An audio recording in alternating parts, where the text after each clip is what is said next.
Welcome to Hellenic Heritage Journeys. Here, we share the fascinating stories hidden within Greece's archaeological sites. In every episode, we take a journey through space and time, uncovering the traces of people who lived, created, and left their mark thousands of years ago. Follow the thread of history with us from yesterday to today. This episode was created in collaboration with Marketing Greece. Imagine stepping into a temple made entirely of marble. And when we say entirely, we mean from the foundations to the roof tiles. This temple does not stand above a city. Instead, it rises on a hill above a plain in the Naxian countryside, embracing the fertile land around it. Now imagine you are inside the temple, and sunlight passes through the roof, filtering in through translucent marble tiles. With that diffuse light falling from above, the space must feel truly awe-inspiring. In this episode, we journey into the blue of the Aegean Sea to the island of Naxos and make our way inland to the village of Sangri. Here, at Gyroulas, we discover an archaic temple that carries secrets about the worship of the goddess who gave humans the fruits of the earth and taught them agriculture.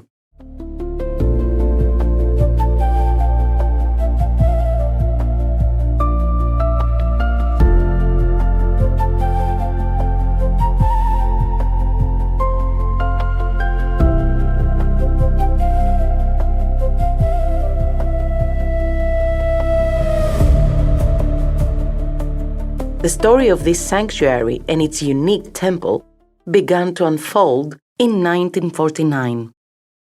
That was when the archaeologist Nikolaos Kondoleon, wandering on a low hill south of the village of Sangri on Naxos, noticed some ancient remains. The excavations that followed brought to light a sanctuary unlike any other. So different, in fact, that its temple, built in around 530 BC, was, from the walls to the roof tiles, made entirely of marble, so that the moment you stepped inside, light would have washed over you in a truly unique way. It also seems that this sanctuary originally had no enclosing wall. Imagine it, open on the hill, with nothing defining its boundaries. But that freedom did not last forever.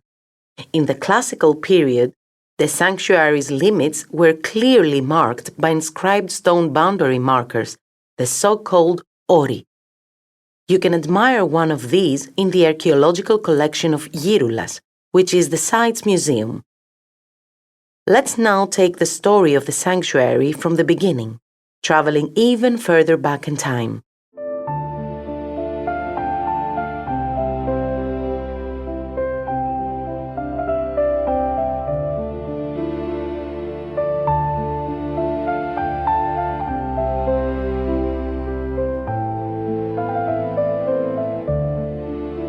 The sacredness of this place is lost in the depths of time, and yet it did not begin as a place of worship with splendid buildings.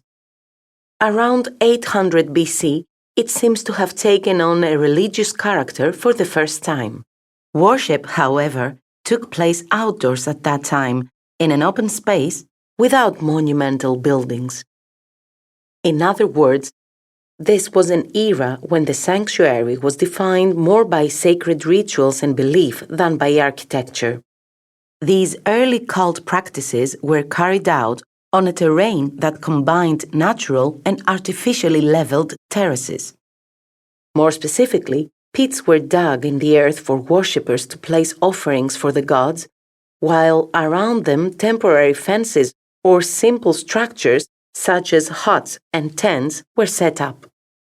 The small shallow depressions identified in the soft rock at Gyroulas are most likely connected to these constructions. In addition, a large square pit lying directly in front of the later archaic building of the all-marble temple was found to contain remains of sacrifices. At the same time, pairs of small hollows linked in twos by carved channels in the rock are of particular interest. It is possible that worshippers here offered what were known as aparches, the first and best fruits of their harvest, and also poured libations or liquid offerings known as spondhes to chthonic deities. In other words, to gods associated with the underworld and the earth, seeking to secure the fertility of the land. But who were these chthonic deities to whom the sanctuary was dedicated? The ones who drew worshippers to offer the honors and libations, asking for the earth's fertility and abundant crops?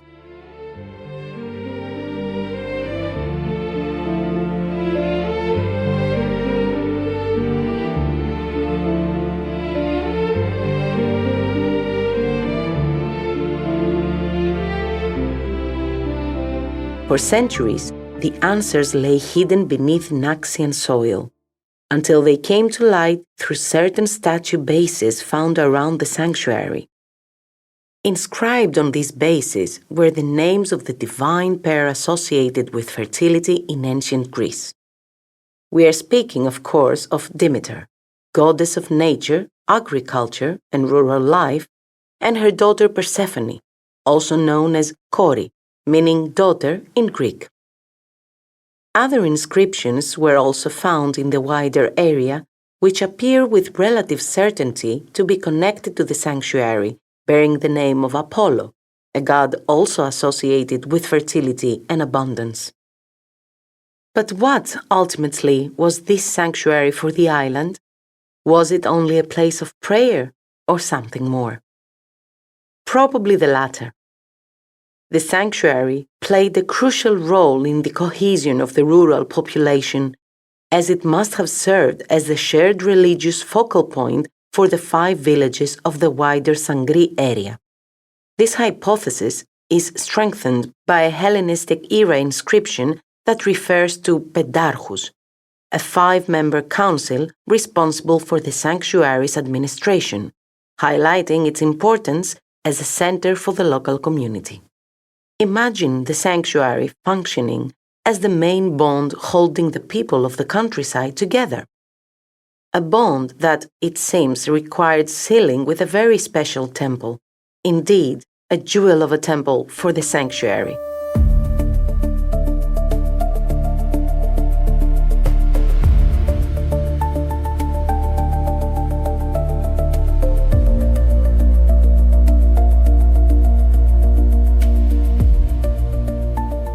Around 530 BC, during the tyranny of Lygdamis, which prevailed after an uprising of the rural population, the wider region, including the sanctuary at Sangri, experienced a period of particular prosperity.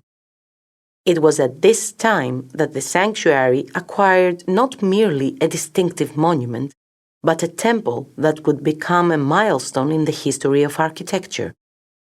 This temple was exceptionally impressive. It was Ionic in order and constructed entirely of marble, from its foundations to its roof tiles. Imagine an almost square building with an entrance porch before the main chamber, known as a pronaos, featuring 5 smooth, unfluted columns set between the side walls framing the entrance. If you proceeded into the main chamber, the Sikos, as it was called, you would encounter one of its most distinctive architectural features: 2 marble doorways instead of the single central entrance that was customary at the time. Inside, 5 columns divided the interior across its width into 2 sections. In other words, 2 aisles, an arrangement particularly rare for temples of this period, reinforcing the building's distinct character. Yet, the most striking element, which still inspires awe today, was the temple's roof. It was covered with marble tiles of just 2 to 4 centimeters thick that were semi-translucent, allowing light to pass through the marble itself. This illumination from above must have created an atmosphere that was deeply evocative and mystical in character.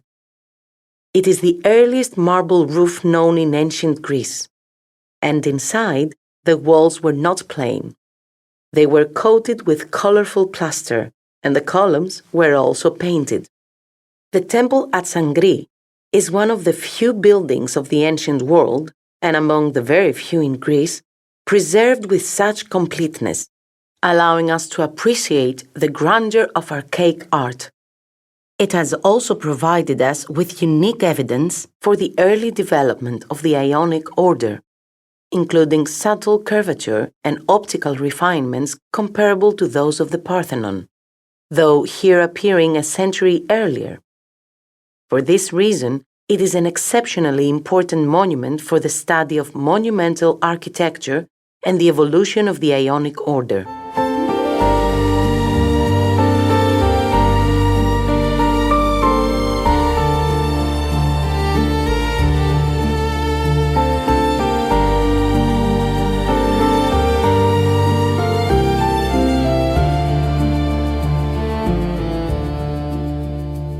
But why did this temple have such an unusual design?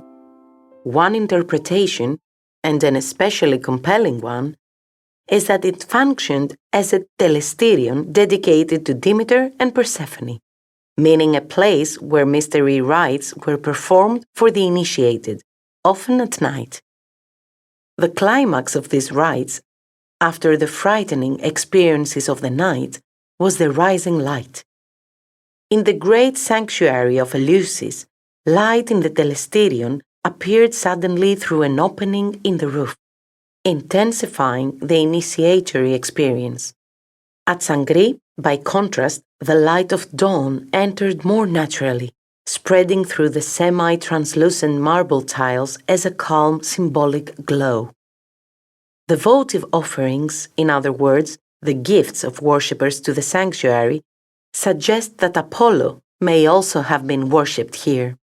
In any case, the space seems to have been designed for religious gatherings and processions, which would also explain the presence of two entrances. And here again, the all-marble temple at Sangri departs from the norm. In most Greek temples, the psychos, or the inner chamber, was intended exclusively for the cult statue, while worshippers gathered around an altar outside in front of the temple. But here, the picture changes, as there was no external altar. Its absence suggests that rituals were brought inside the temple.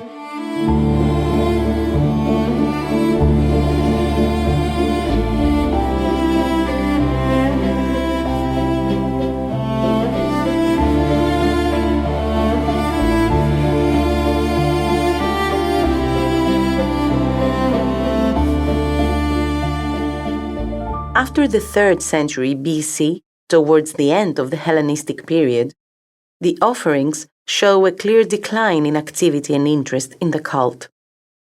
Their quantity and quality indicate that local worship began to fade gradually, losing the vitality and intensity it once had. In Roman times, this decline appears to become most pronounced as there are signs of partial ruin within the building. And yet, the story of this remarkable structure does not end here.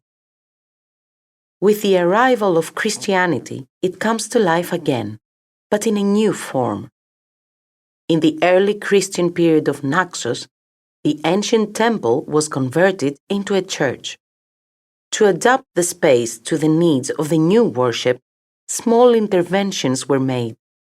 The gap between the 5 columns of the pronaos was built up, and a new door was opened on the west side to facilitate access and the movement of the faithful. Then, in the mid-6th century AD, the site underwent its most significant remodeling, as a spacious 3-aisled early Christian basilica was created at the site of the temple. At its eastern end, the sanctuary apse was constructed and a small cross-shaped baptistry was added to serve the rites of the new religion. A small monastic complex was also added to the basilica, along with auxiliary spaces. These included installations for producing olive oil, wine, and ceramic wares such as lamps, all produced to meet the monastery's needs. Some of this pottery can be seen in the site's archaeological collection. Through these changes, the ancient place of worship continued to serve a sacred purpose, though adapted to the requirements of Christianity. Inevitably, the story of this sacred place, with more than 1,000 years of continuous use, slowly comes to an end, as the area was ultimately abandoned before the 12th century AD. Although centuries later, a smaller church was built within the basilica's apse, dedicated to St. John the Theologian. That church was relocated in 1977 to facilitate the excavations that brought to light all the earlier phases of worship.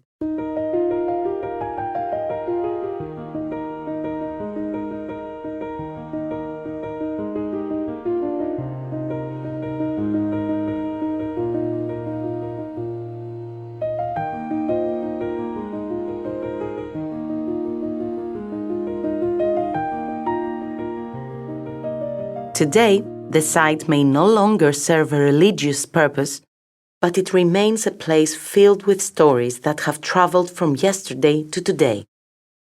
As you walk through the archaeological site, try to imagine the archaic marble temple of Demeter dominating the plain and worshippers from the surrounding villages gathering here, bringing their offerings to the sanctuary.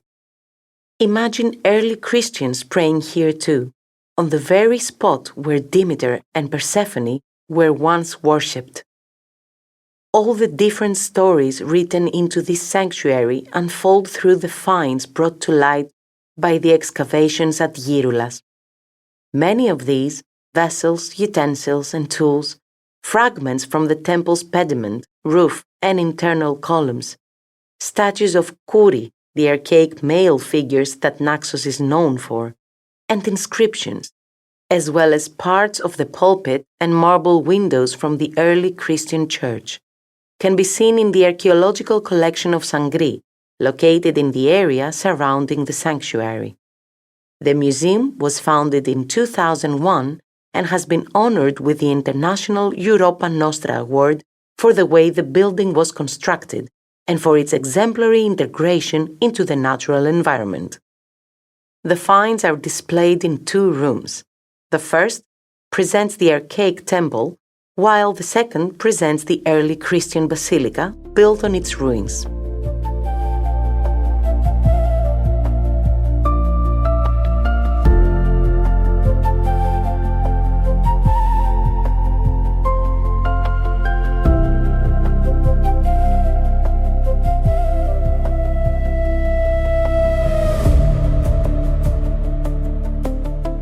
The Temple of Demeter at Sangri is about more than marble and architecture. It is living proof of the deep relationship between humans and the earth that sustains them, a place where light keeps its presence through the centuries.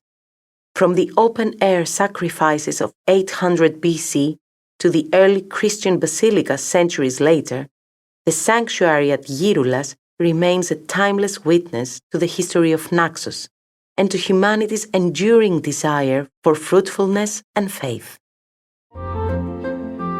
This is where our journey comes to an end. We hope you enjoyed the story and the path we shared. If you'd like to discover more of Greece's cultural treasures, follow our channel, Hellenic Heritage Journeys, on Spotify. Until next time.